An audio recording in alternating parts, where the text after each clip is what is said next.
Tortoises, there are 6 numbers that tell me if a stock is worth delving deeper into or not. Sure, there are a few nuances here and there, but the reality is that after investing for several years and spending quite a lot of money on my education, from a master's degree and post graduation to reading countless books and newsletters, I essentially narrow it down to 6 key metrics that I always pay attention to. And so if a stock passes these 6, it's definitely it earns a deeper look. And if it doesn't, I simply move on, and all of that takes minutes, not hours. Okay, so by the end of this video, you will know exactly what those 6 numbers are and how you can apply them to your investments. I will provide plenty of examples. So guys, as always, if you like the video, please smash the like button. Let's jump right into it. Okay, Tortoises. So if you open any stock analysis platform, you feel overwhelmed immediately, especially if you are at the beginning of your investment journey, because you will see a ton of financial data that really makes you feel overwhelmed, right? Because you don't know exactly what metrics you should prioritize over others. But especially if you have been following the channel for a while, and I thank you for that, then you know that Like a Tortoise is all about following a timeless and at the same time repeatable process that actually simplifies our journey instead of doing the opposite. And this is why I'm bringing your attention to these 6 financial metrics. Okay, because remember, we want to say no to a stock as fast as possible. There are over 60,000 available stocks out there, and so the sooner we can say no to any single company, the better. And so you need a screener that allows you to screen faster instead of wasting a lot of time only to come to the realization that that company was not even worth 2 minutes of your time. So let's talk about these 6 metrics that we at Like a Tortoise always pay attention to, and the ones that I want you to prioritize going forward here. Okay, so as always, I will be sharing this document that I put together with you. This is something that I always share with my clients, but I will share it with you right here because I really want you guys to make the most of it. I think it helped me over the years, and I'm 100% sure that will help you as a busy professional who doesn't have countless hours to devote towards your stock investment ideas. Okay, so revenue. Is the company selling more year after year? I look at revenue growth over the last 5 years. I say 5 years right here, but the reality, guys, is that I always pay attention to the last 10 years of data because I want to track the 10-year, the 5-year, and the 3-year record of the company. Guys, sales, can the company sell more of their products or services? This is a no-brainer, right? At the end of the day, if a business is not selling more of its stuff, then you don't really have a sound investment decision, and then that is a quick pass. So what exactly am I looking at? I'm looking at consistent revenue growth over the last 10, 5, and 3 years. And typically, I want to see that growth at or beyond 10%.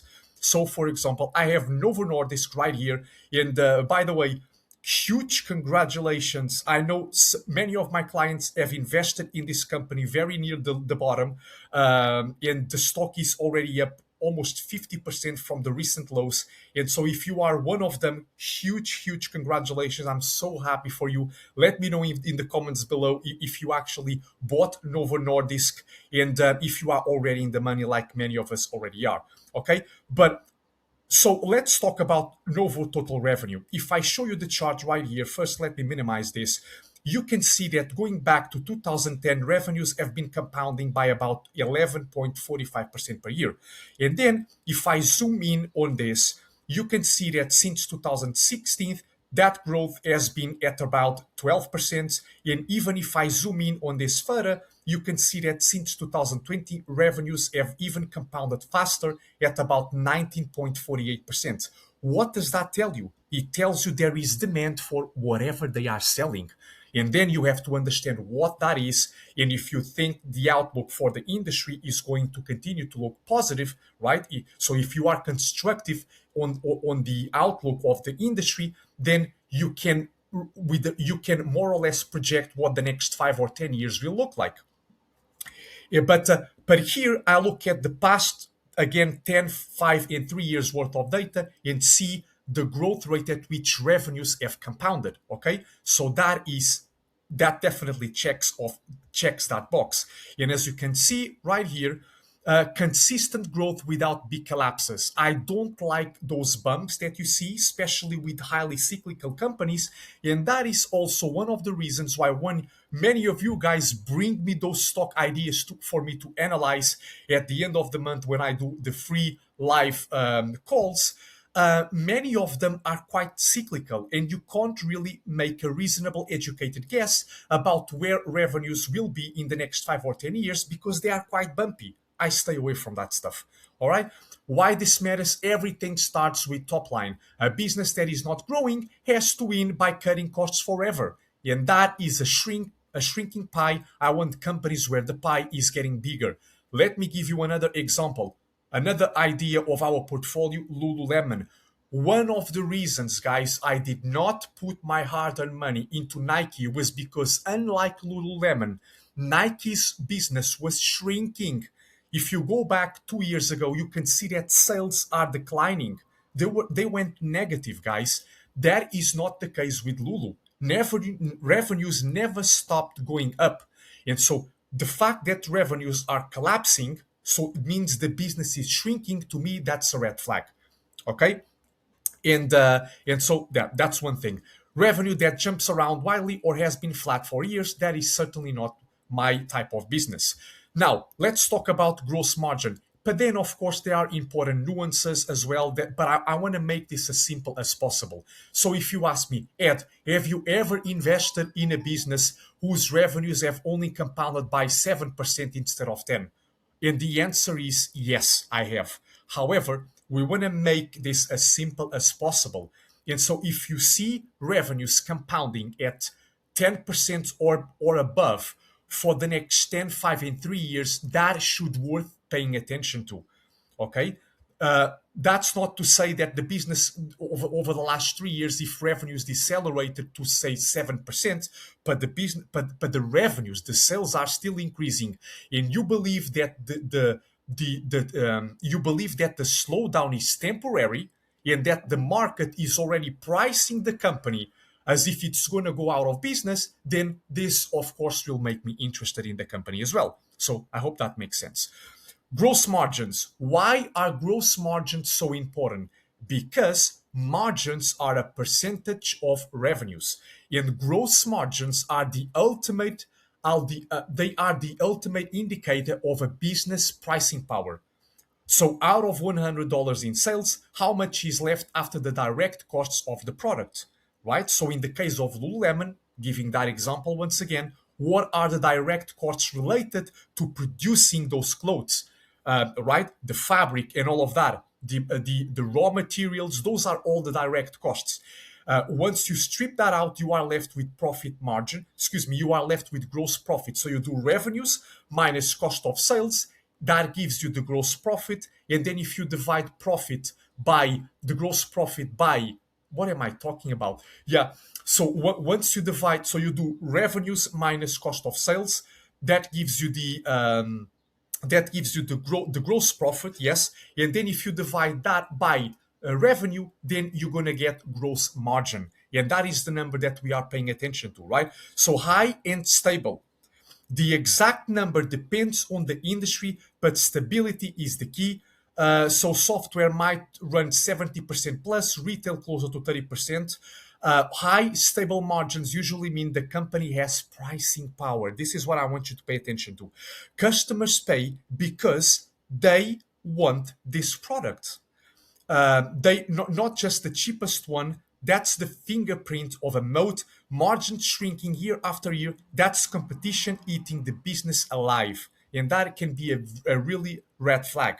So again, it depends on the industry, because if you are looking at software businesses that have very capital light business models, I mean, of course, of course, the margins, not only gross margins, but the operating margins and the profit margins will always look very. They should look quite high, right, above other industries that are more capital intensive. But the key here is, are do they boost high greater margins than their competitors, than their peers? And this is something that allowed me to determine that Lululemon had had much better fundamentals relative to other companies in the space, namely Adidas, Puma, Puma, FC Corp, and so on and forth, because they boosted far more attractive margins. And that means ultimately that the business is also more profitable because they have greater profit margins. And this means they can absorb a lot of the impact of tariffs, right, without passing that down to customers, which will get upset. Eventually, they will have to do something, but think about it like that. In a high interest rate environment, especially during a recessionary period, the businesses that operate under thin margins are going to go under much faster, and the other ones that have attractive margins can absorb a lot of the impact and still be profitable. Those are the business that will be able to weather through those periods, those tougher periods, and come out stronger. That's what I want. Okay, so I want gross margins that are high relative to the peers, and I want to see that consistency over time. To give you an example again, if I show you right here Novo Nordisk, if we go to the margins, you can see that despite the pressures and despite the gross margin has declined ever so slightly, you can see that the average is still 83.94 and since 2015, and the latest is 80. These are by all means still fantastic margins. And to give you another indication, let's have a look at PayPal, because PayPal, as many of you may know, and I know that several of you are following the channel exactly because of my videos on PayPal and Alibaba. At least that's how you were drawn to my channel to begin with. But PayPal's margins, as you can see, have been declining since 2014. So you may be wondering, guys, but the margins are shrinking. Remember, I didn't buy PayPal in 2014. I bought PayPal back in 2023. And part of the reason I bought PayPal was because I saw the margins turning around under new CEO Alex Chris, who got fired after 2 years into the role. But notice how those margins have been reaccelerating from 39.59 all the way to 41.48, and that is exactly what drew me to PayPal. One of the elements. It wasn't the only thing. That's not the only thing you should look for in a turnaround, but margins turning around, particularly gross margins turning around, absolutely. And let's be fair, the management team can control the operating costs very well. So, for example, the gross margin can be declining and you still see operating margins going a bit up because they are cutting costs, but that is not sustainable.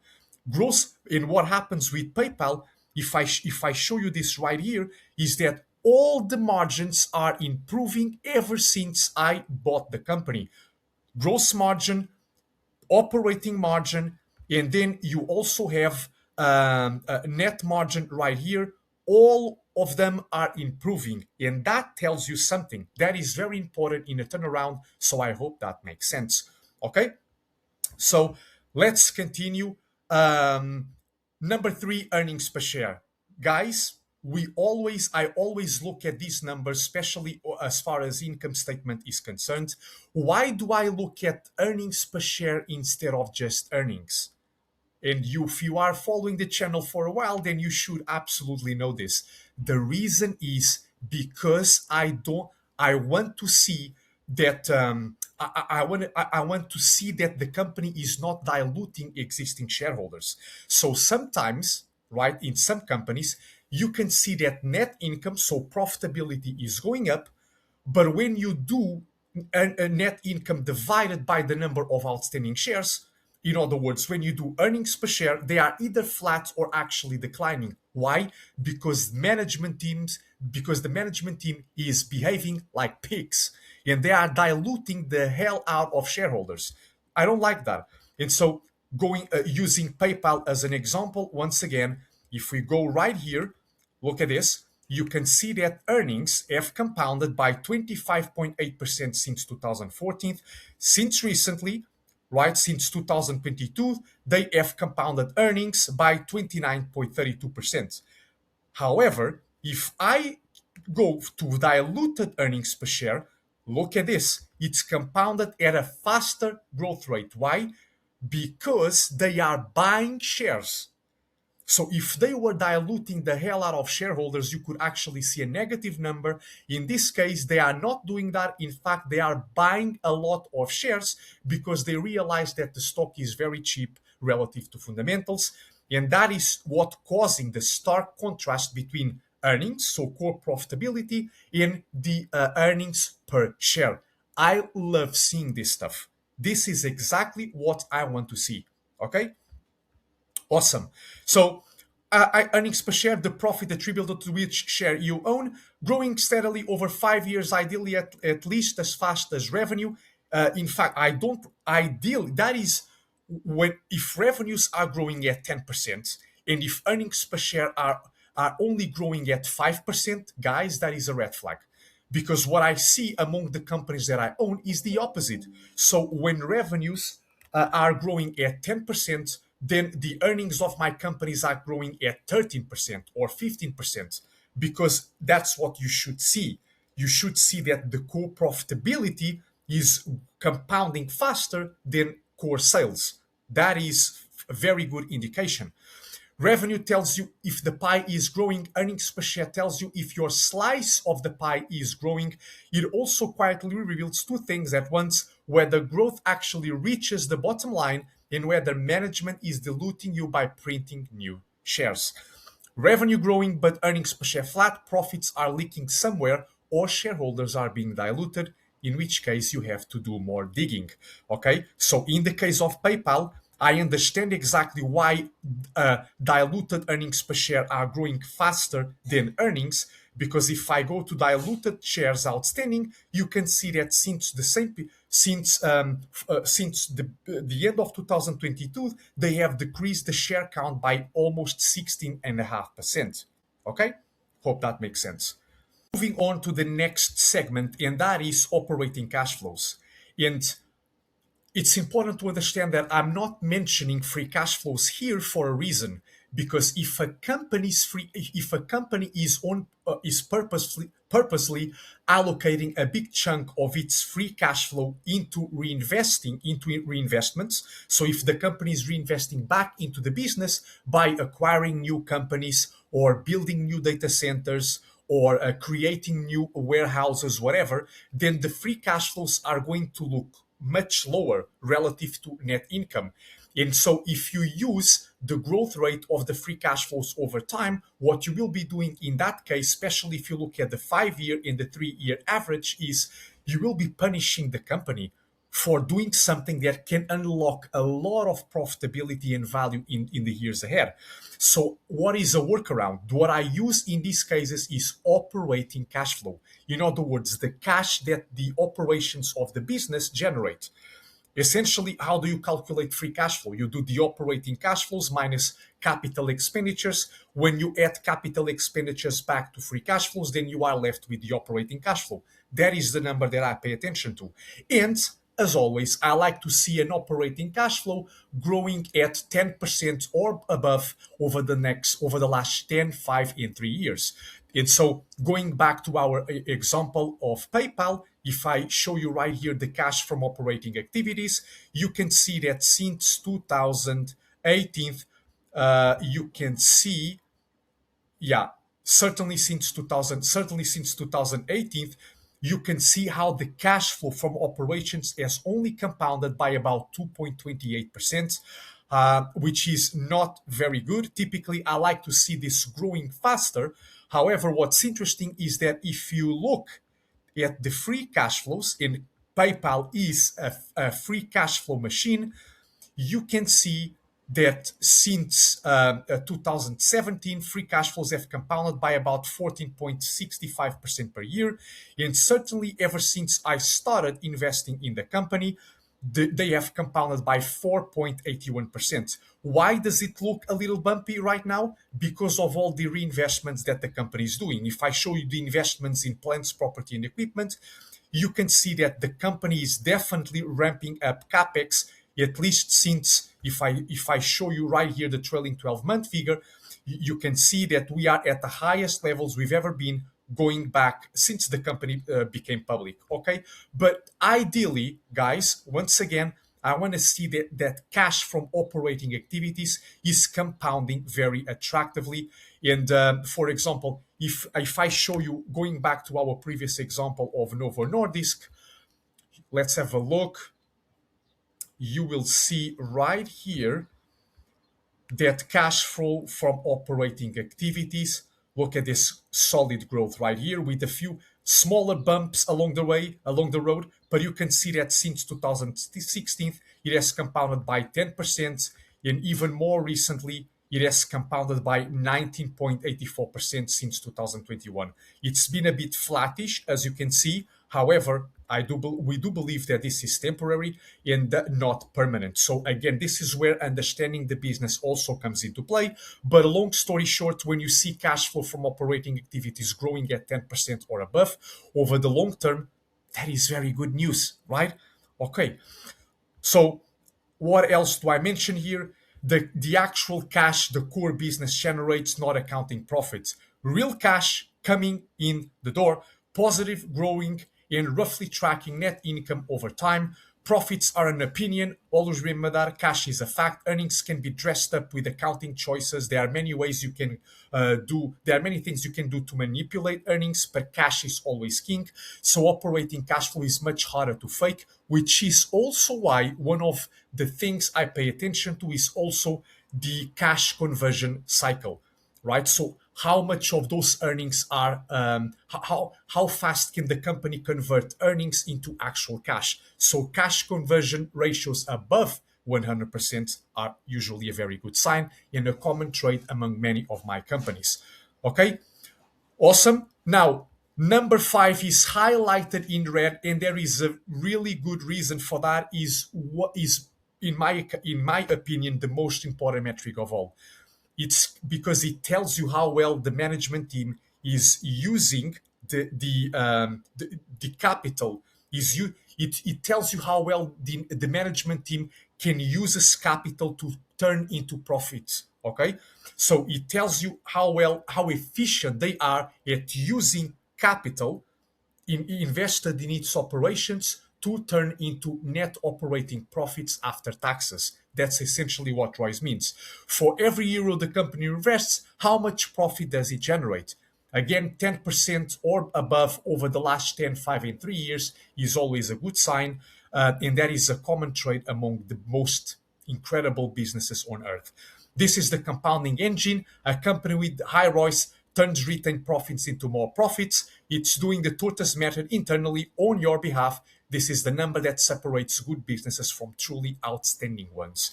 ROIS below what you would get from an index fund. Why own the business then in the first place? And so this is Novo.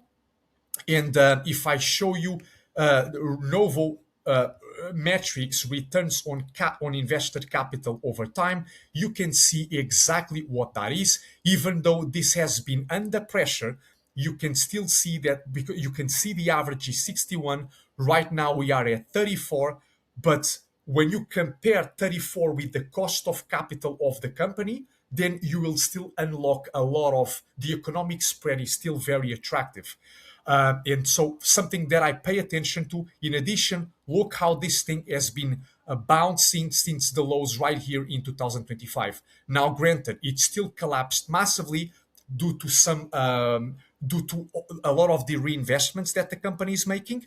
This is also something that is seen across industries like, for example, the hyperscalers, Amazon's, Meta's, Microsoft. If you look at the ROIs, it has been declining over the last 4 to 5 years because they are making a lot of investments and they are not seeing the proportionate returns on those investments yet. Okay. However, I think this is also temporary, and sooner or later they will go back to. They are investing in the future, and that should bode well for Royce over time. Okay. So hope this makes sense, guys. And last but not least, another very important metric that I always walk you through, and that is debt. Is the debt level sustainable? I check net debt compared to yearly profits. You can do net debt divided by EBITDA. I typically don't like to do that. I either do debt, so you can do total debt divided by earnings, in other words, total debt divided by net income, or you can do total debt divided by free cash flow. And what I want to see in both cases is three. In other words, the debt can be paid off within the company. The debt can be fully paid within 3 years of the company's earnings or free cash flows. And if that happens, then you in all likelihood you have a pretty sound balance sheet. Okay, and the three is what I say right here, and the under one is beautiful. But look, under three is okay because even the best companies in the world will always have some debt on purpose, and that's completely fine. If they can borrow money on the cheap, why not do it, as long as they don't go all in on that and don't run up those debt levels. Some cash rich companies have negative net debt. That is true. That is what turns a bad year into a fatal year. Great companies survive recessions. Over leveraged ones get carried out. Tortoises don't gamble on survival. This number is the final safety check. Debt growing faster than profits or constant refinancing. This, guys, is a red flag. Okay, so if the business is taking on a lot of debt, and if that growing debt pile is not being accompanied by growing profitability, then something must be happening, and you have to understand what.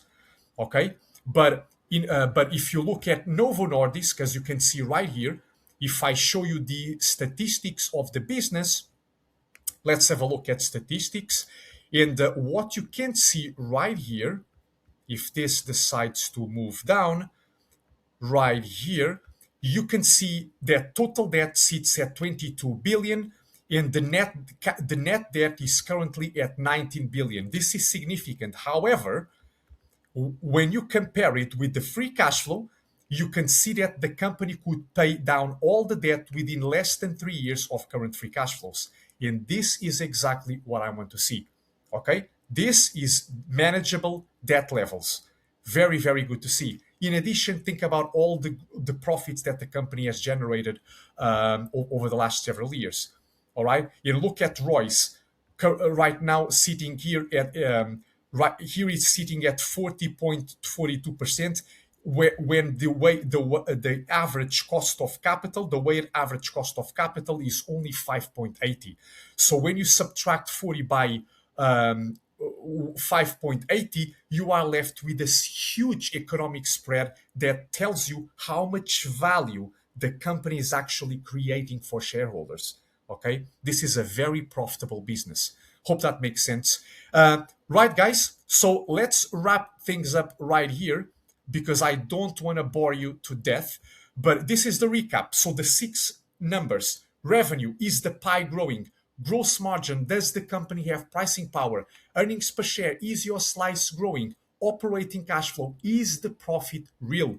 Royce, is it a compounding machine? And that, can it survive the next storm? That it can be an industry storm, it can be a recession storm that affects all industries. So whatever, can it survive? This is what you want to find out. In the words of Peter Lynch himself, one of the best investors of all time, it's very hard for a company to go bankrupt with no debt. So there you go. Okay. Cool, guys. So I hope this makes sense, and please try to follow this flow because I share it for a reason. So start with the income statement, and then on the income statement, you can have a look at the revenues and the earnings per share, and then you can have a look at the margins, because remember, margins are a percentage of revenue, so that you should look at margins after. And then you should look at the balance sheet, and this is where debt comes into play, right? Balance sheets. And last but not least, you look at the cash flow statement to look at the operating cash flow over time, and off to the races. Okay. And as always, I share a free, an entirely free resource covering all these metrics and some more that I will leave in the description of this video so you guys can download it. It's totally free, and let me know if you like this video. Thank you so much, guys. Have an amazing day. I'll talk to you tomorrow.